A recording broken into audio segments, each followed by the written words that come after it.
Old Testament scripture passage tonight is Jeremiah 13, verse 20 through 23. Be found in your Pew Bible on page 1195.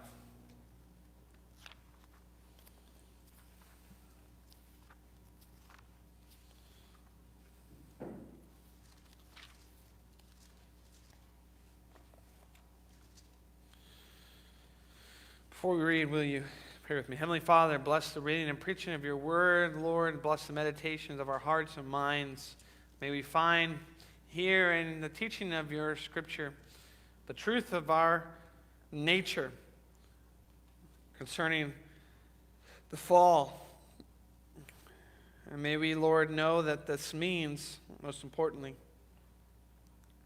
that our salvation is all of grace, and that everything we have is a gift, and that you owe us nothing. It's in Christ's name we pray.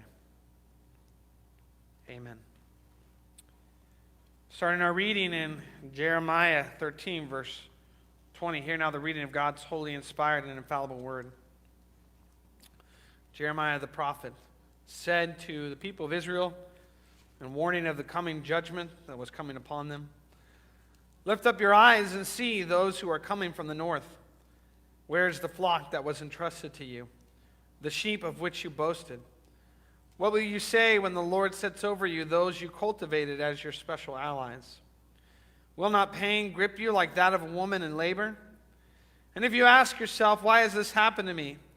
It is because of your many sins that your skirts have been torn off and your body mistreated. Can the Ethiopian change his skin, or the leopard its spots? Neither can you do good who are accustomed to doing evil." Turning now to Ephesians chapter 2, the first 10 verses. Pew Bible page 1818. Paul to the church in Ephesus.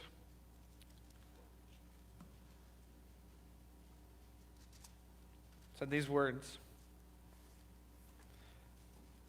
"As for you, you were dead in your transgressions and sins, in which you used to live, when you followed the ways of this world and of the ruler of the kingdom of the air, the Spirit who is now at work in those who are disobedient. All of us also lived among them at one time, gratifying the cravings of our sinful nature and following its desires and thoughts. Like the rest, we were by nature objects of wrath. But because of his great love for us, God, who is rich in mercy, made us alive with Christ even when we were dead in transgressions. It is by grace you have been saved. And God raised us up with Christ and seated us with him in the heavenly realms in Christ Jesus, in order that in the coming ages he might show the incomparable riches of his grace expressed in his kindness to us in Christ Jesus. For it is by grace you have been saved through faith. And this not from yourselves, it is the gift of God, not by works, so that no one can boast. For we are God's workmanship, created in Christ Jesus to do good works, which God prepared in advance for us to do." Thus far, the reading of God's holy word. May he bless it to the hands, hearts, and minds of his people. We're also looking at Article 15 in the Belgic Confession. It can be found in the back of your green Psalter hymnals on page 76. It's titled Original Sin.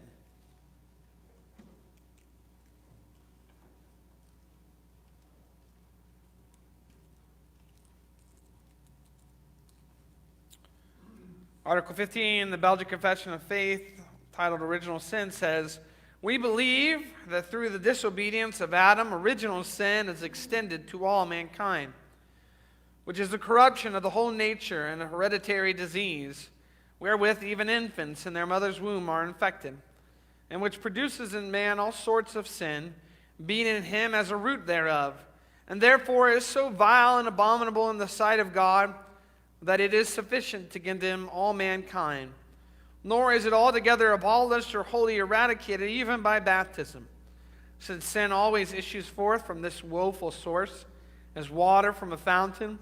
Notwithstanding, it is not imputed to the children of God unto condemnation, but by his grace and mercy is forgiven them, Not that they should rest securely in sin, but that a sense of this corruption should make believers often to sigh, desiring to be delivered from this body of death. Wherefore we reject the error of the Pelagians, who assert that sin proceeds only from imitation. It's Article 15 of the Belgic Confession of Faith on the doctrine of original sin.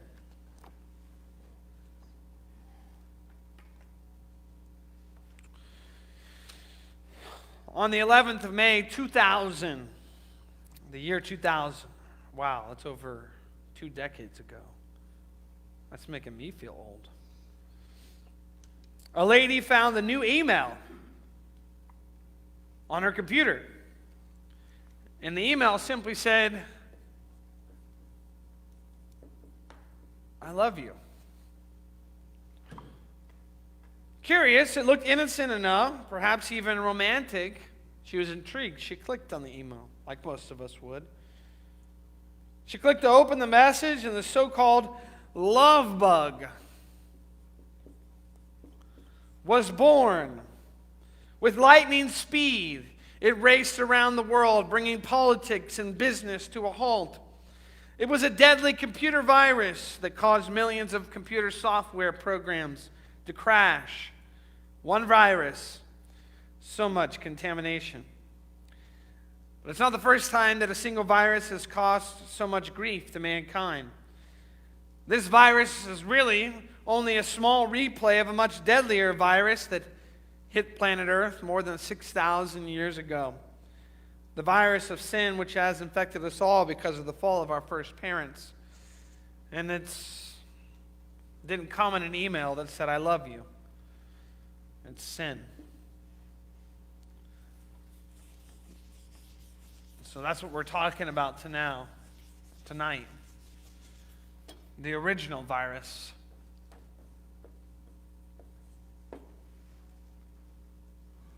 Our theme tonight is God owes us nothing.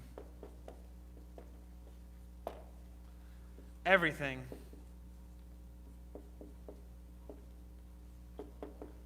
is a gift. God owes us nothing. Everything is a gift. We have 4 points tonight. What is original sin? Point 1. Point 2, the consequences.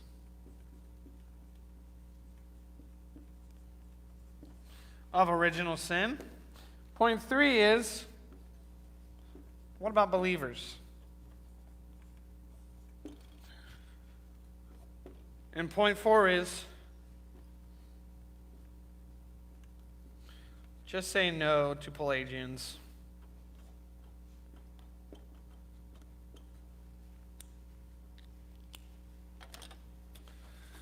Let's start with point number 1.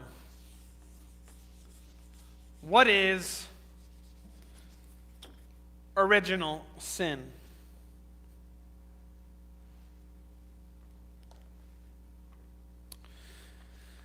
In Jeremiah chapter 13, when he's confronting the people of Israel,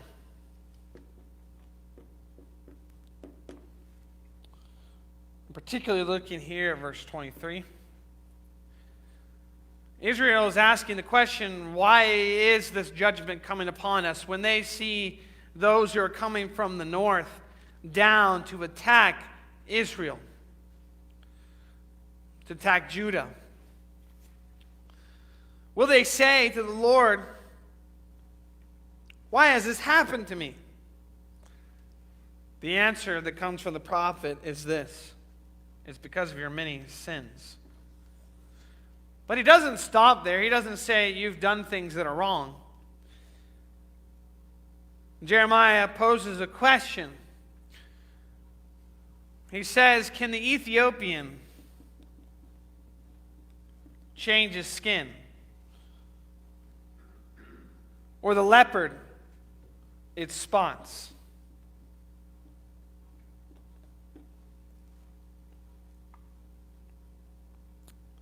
Neither can you do good who are accustomed to doing evil. When it says, can the Ethiopian change his skin or can the leopard change its spots, what it's talking about is nature. Leopards are born with spots. That's the way they're made. Ethiopians are darker complected. That's how they are. You can't fault them for the way that they were created. That's the way they are. And so, Jeremiah says, neither can you do good who are accustomed to doing evil. It talks about, it's going to the root of our changed nature. And that's what original sin is. That our first parents were created upright, able to do good, able to obey God perfectly. But we are not our first parents. They fell into sin, and we have experienced the results of their choices as our representatives. Article 15 of the Belgic Confession of Faith says, we believe that through the disobedience of Adam, original sin is extended to all mankind. So, its cause is the fall of Adam. The choice Adam and Eve made in the garden to eat from the tree of the knowledge of good and evil is the cause of our condition in original sin.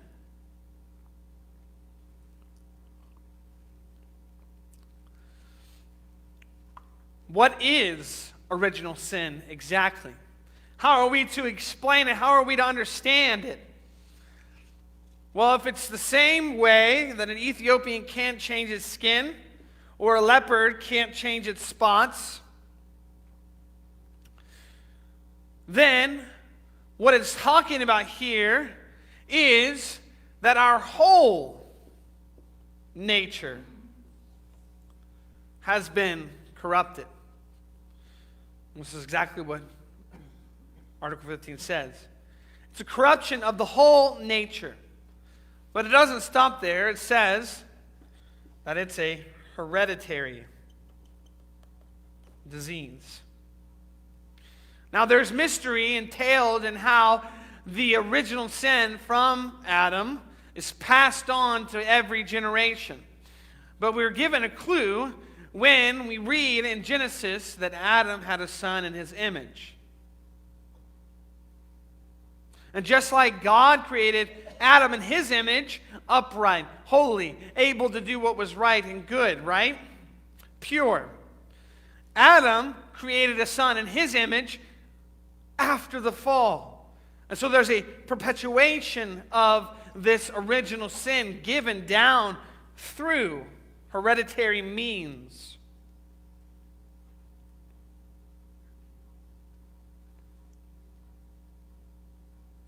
Wherewith even infants in their mother's womb are infected, and which produces in man all sorts of sin. And so, what we say about original sin is that everyone is infected with this love bug, if you want to call it that, and even to infants. And so there is no human being born into this world who is guiltless. Does that make sense? It's important for us to understand this because when you look at that small little child all bundled up, there is a sense of innocence about them. But because of what Adam did, every child born into this world has inherited his guilt, the guilt of original sin. So what are the consequences of this?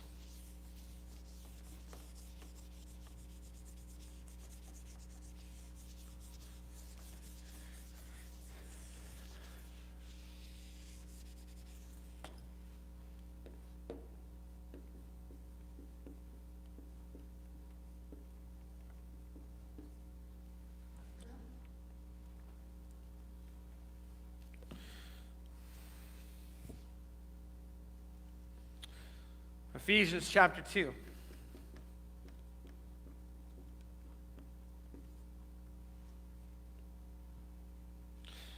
The first 3 verses. Paul tells the church in Ephesus, as for you, you were dead in your transgressions and sins. Dead. In which you used to live when you followed the ways of this world and of the ruler of the kingdom of the air, the spirit who is now at work, and those who are disobedient. Following after the ways of Satan.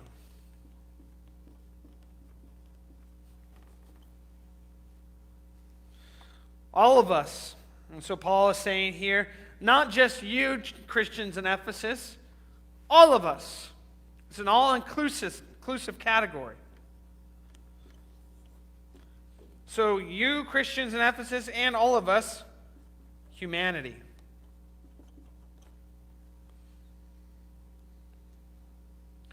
Also lived among them at one time, gratifying the cravings of our sinful nature. Gratifying the cravings of the flesh.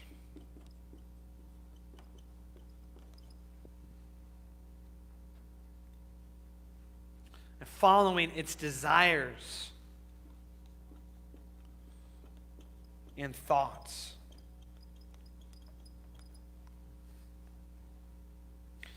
This is the consequences of original sin. I said this morning in my sermon, we sin because we're sinners. We're not sinners because we sin. That is a very important understanding to have in place when it comes to original sin, when it comes to the corruption of human nature. The Belgic Confession of Faith says that the original sin produces in man all sorts of sin.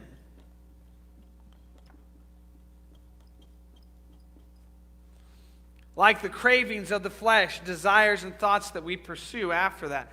Following after the ways of Satan. Being by nature objects of wrath. By nature.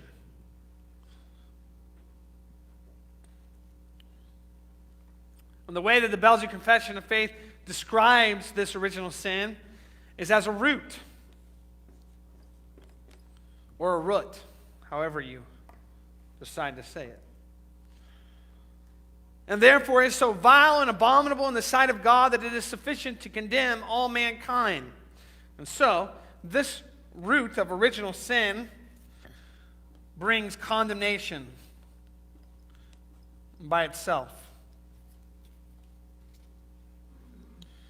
It makes every single human being, no matter the age, no matter the position, no matter what, condemnation.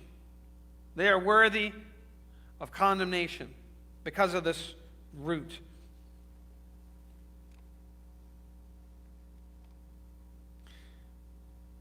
Root means a source, where it comes from.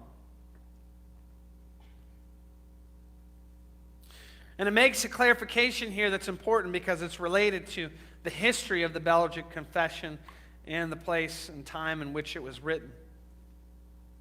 This root of original sin, which we have inherited from our first father, Adam, and passed down through every generation, which makes us guilty even in infancy.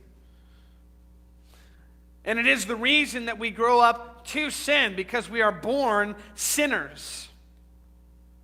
Our nature distorted in upon itself, turned away from its original intent to glorify God, and rather towards ourselves, gratifying the cravings of the flesh, going after its desires and thoughts, pursuing the ways of Satan, being dead in transgressions and trespasses.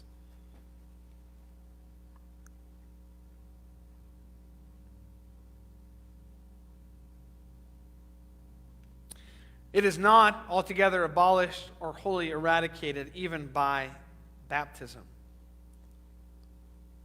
since sin always issues forth from this woeful source as water from a fountain. So not only a root, but a fountain.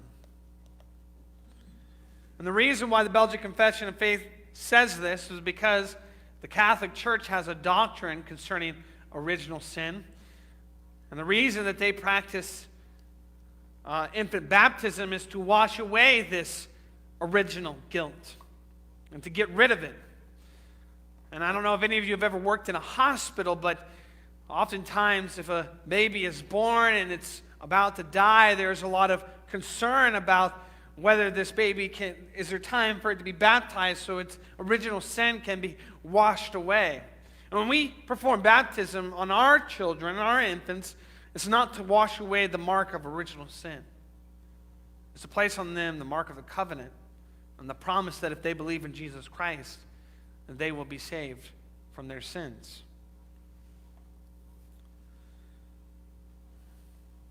And baptism does not wash away this mark of original sin. Sin always issues forth from this woeful source as water from a fountain. And this is why Paul says that before Christ, we are by nature objects of wrath.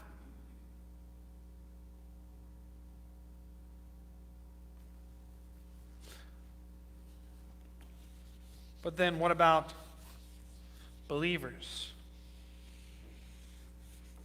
How does original sin work together with believers who are called new creatures, new creations in the Word, who have in some sense been washed, cleansed, right? The way that the Belgic Confession of Faith describes this is the imputation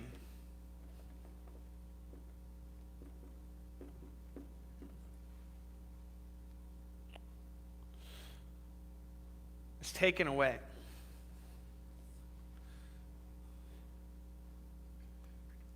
Notwithstanding, it is not imputed to the children of God unto condemnation.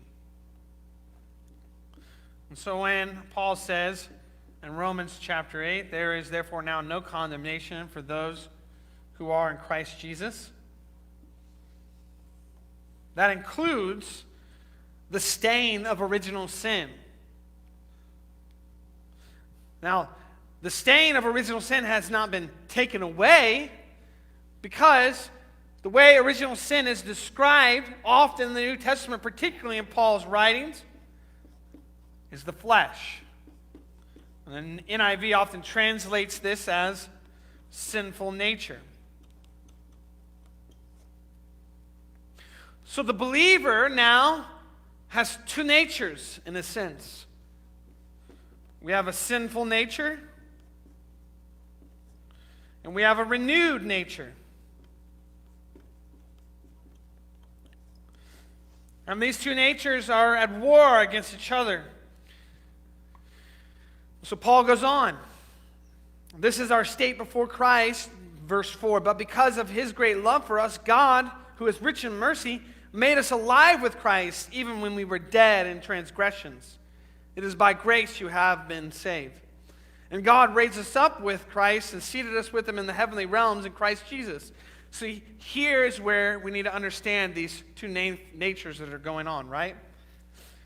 We are made alive even though we're dead. We're standing right here. You ever gone to a mall and you look at the map and it says, you're here, right? But Paul says we're in heavenly places. Seated with Christ in heavenly places. How can we be in two places at once? Because we are united to Christ. How can we have a sinful nature and a renewed nature? How can we be alive and dead?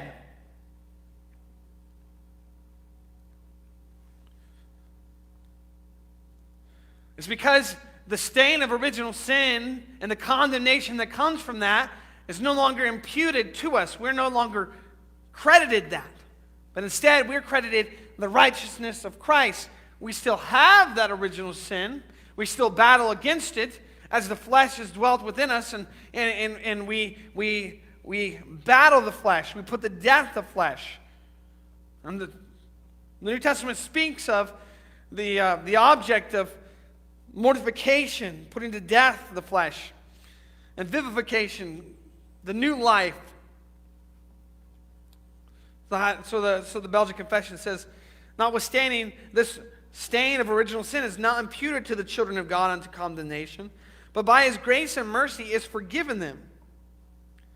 We are forgiven this mark of original sin, as well as the actual sins that we commit. That's what Christ accomplished for us. It's not something that we mustered up in our own strength to do. It's not something that we worked up the courage to do. It's not something that we were intelligent enough to figure out so that we could put the pieces of the puzzle together and believe, and other people just aren't smart enough to figure it out like we have. It's not simply that we have these privileges. It's not like we're choice meat. And we're the ones that decided to believe in God and be forgiven of our original sin and the sins that we actually commit.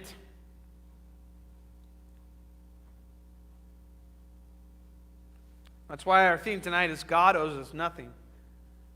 Everything is a gift. Paul, speaking to the church in Corinth, said, of anything that you've received, all things are a gift. You're not owed anything that you have. Everything is a gift. And that's why here in Ephesians chapter 2 says, because of his great love for us, God, who is rich in mercy, made us alive with Christ, even when we were dead in transgressions. It's by grace you have been saved. If there's a word that could summarize the statement, God owes us nothing, everything is a gift, it is the word grace. In fact, one of the songs that we sang this morning in church, which is a classic and I really enjoy it, Come Thou Fount of Every Blessing, has a line in it that says, "Oh, to grace, how great a debtor daily I am constrained to be." Well, the truth is you can't be in debt to grace. Because grace is receiving something you don't deserve. It's a gift. Now I understand that the meaning, oh, to grace, how great a debtor daily I am constrained to be, is this idea that because God has saved me in my thankfulness and gratitude, I desire to live a life that pleases him. But two words that don't go together are grace and debt. When someone offers you a monetary gift, there's nothing more insulting that you can do than to say, oh, I'll pay it back. I'll pay it back. Because the moment you've paid it back, it's no longer a gift.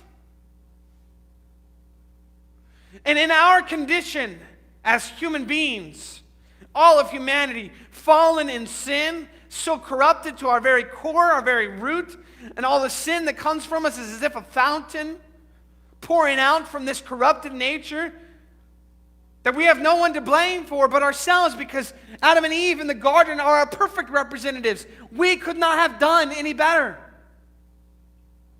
And so to hear the words, by grace you have been saved, to hear the words, God raised us up with Christ and seated us with him in the heavenly realms in Christ Jesus, in order that in the coming ages he might show the incomparable riches of his grace expressed in his kindness to us in Christ Jesus. For it is by grace you have been saved, through faith, this not from yourselves, it is the gift of God, not by works, so that no one can boast. For we are God's workmanship, created in Christ Jesus to do good works, which God prepared in advance for us to do. So here's this reality. We have been redeemed by Jesus Christ. And the Bible does call us a new creation. We have the inward and the outward. We have two natures battling in our bodies, sinful nature and our renewed nature. How are we supposed to live? The Belgic Confession of Faith tells us we have been forgiven of the imputed original sin from our first parents. We do not have condemnation because of it. By His grace and mercy, God has forgiven them. But, the Belgic Confession of Faith says, not that they should rest securely in sin, but that a sense of this corruption should make believers often to sigh, desiring to be delivered from this body of death. One of the reasons why in our salvation God does not completely eradicate this sinful nature from us is that because the battle of us desiring to live godly lives, us desiring to grow in holiness and righteousness, us desiring to be more conformed to the image of Christ as we continue to struggle against the flesh, as we continue to stumble and to fall, is that we would remain dependent upon God. And realize that this is something we cannot do in our own strength. That we would always be alert, unaware to the schemes of the devil and the world and the flesh that's in us, trying to get us to stumble and to fall, to believe this lie, to go after this thing that will satisfy us. And we must continuously go back to God and ask for His grace, ask for His power, go to His Word, find the truth there. We must continually ask God that He would help us to abide in Christ, remain in Him, be dependent upon Him for our Christian living, and to put the old nature to death. So that one day, when the resurrection comes, and that old nature is finally stripped from us entirely, one day when we die and we're separated from our sinful bodies, and we no longer have that struggle and that wrestle, we would be praising God that we are now free to worship Him wholly and entirely, and that we would know deeply and inherently that what we were experiencing in that moment as a most wonderful and glorious expression of praise to God is nothing but a gift, and something we don't deserve. It's by the grace of God.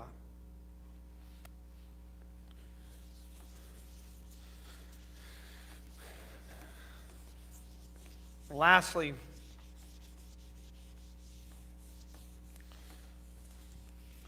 we have this final tertiary points, the rejection of errors.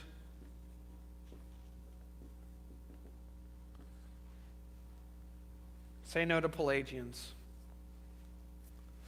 Pelagius was a monk at the time that Augustine was a minister of the gospel in the 4th century.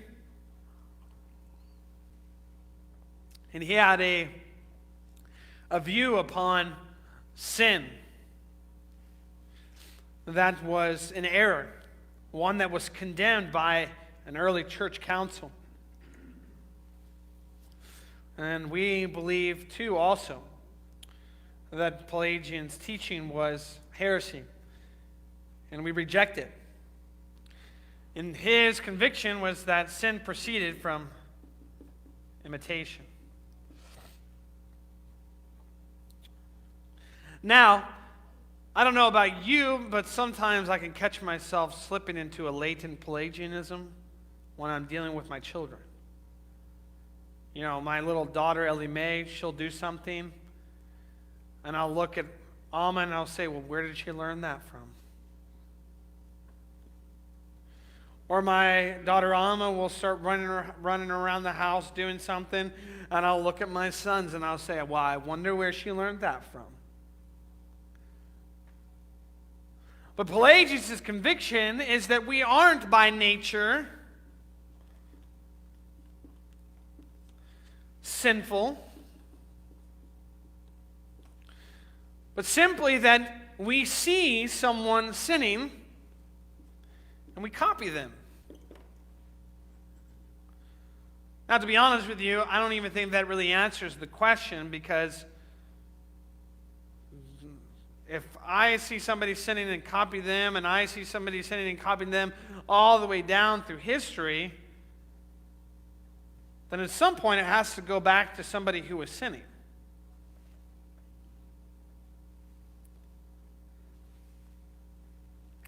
Well, what are you going to do with that, Pelagius? Nonetheless, he believed that there could be people who lived who would choose not to imitate and who would be without sin.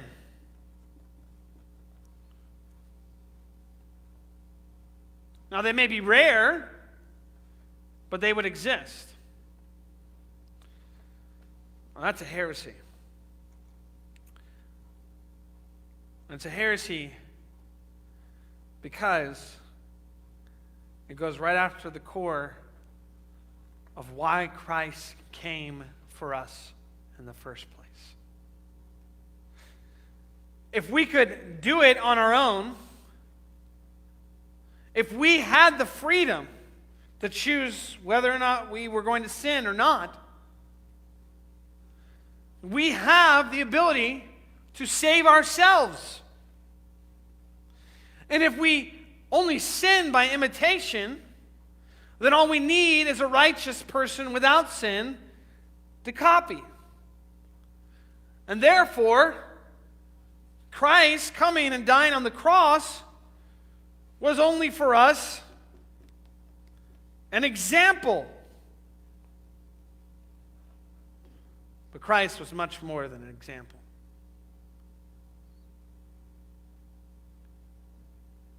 He did not live a life and die on the cross simply to show us how to live as righteous human beings. He lived a life and died on the cross to save us from our sins.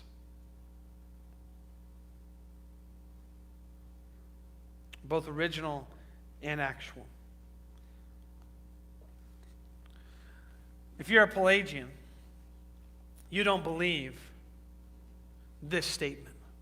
God owes us nothing. Everything is a gift. If you're a Pelagian, you don't have a category for grace.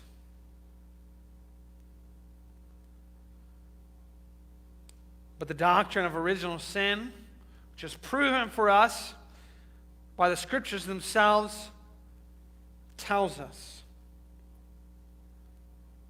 the truth that God owes us nothing. Everything is a gift. That the virus that we have called sin is much more than a virus. It's actually something that's made us dead. People who have a virus can go and get a vaccine. Dead people have to be brought back to life. And that's what salvation is. It's not simply a curing of a virus that's made us ill. It's a resurrection of life into dead people. And that's why God owes us nothing. And everything is a gift. Amen. Will you pray with me? Heavenly Father, thank you. Thank you for your word. May we know, Lord, the salvation we've received from you is a gift.